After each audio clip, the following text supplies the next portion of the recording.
Hello, and welcome to James Leslie's Express Lane Reviews, where we get you in and out as fast as possible. Recently on Steam, they had a sale. Included in that sale was Quake 1 and Quake 2. I played the first Quake was the first PC game I played that wasn't, Solitaire or Minesweeper. Before then, it was Atari, it was Nintendo, it was Super Nintendo. And then, I got into 3D gaming with Quake. I got into the first-person shooter, the blood and gore and violence with Quake. I missed out on Wolfenstein, I missed out on Doom, but with Quake, OMG. I know there's a lot of kids out there going, but the graphics! You kids, no, you just don't understand.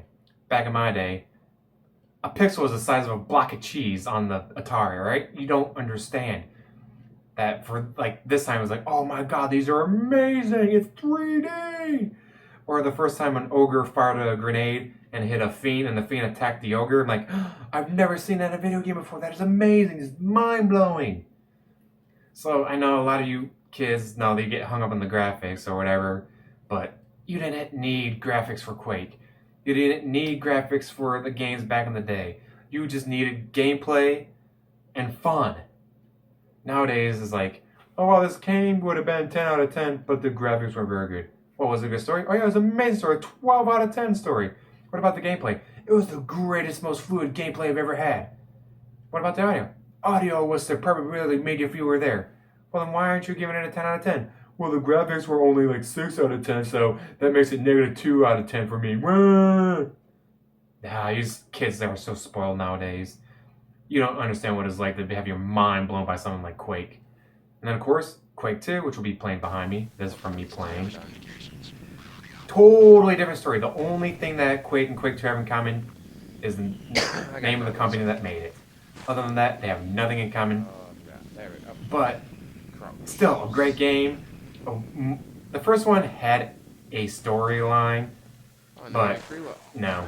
The second one had a great storyline. We're invading a planet like this. They attacked us, so we're sending troops in ourselves to attack them at their planet when they were waiting for us. They're at the landing zone. Thankfully for your character, one of the other pods hit yours and you got knocked off course. So instead of landing in the zone where the aliens were waiting for you, you landed way off base. And so now it's you against the entire planet. You got different missions, you gotta shut down their defense gun, you gotta shut down the one electric grid, their security grid, there's stuff you have to do, I gotta figure out what the Chico's this was I had this before Half-Life 1, so I hadn't really had a first-person shooter game with this kind of storyline with an actual oh wow, the story's developing. Wow, this is really cool, in this style of game. Where to go from here? God, I loved it. Still do. And I'm still amazed when I'm playing the first Quake, how do I remember that secret? How do I remember to go there and do this? How does my brain retain this information to do this stuff on a game I haven't played in easily 10, 15 years? Wow. But they're on Steam. Get them.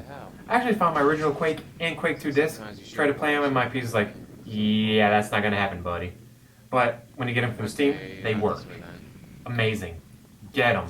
I know graphics, but ignore the graphics. Focus on the gameplay. Focus on the story. Focus on the fun. Definitely get these games. Get them, get them, get them.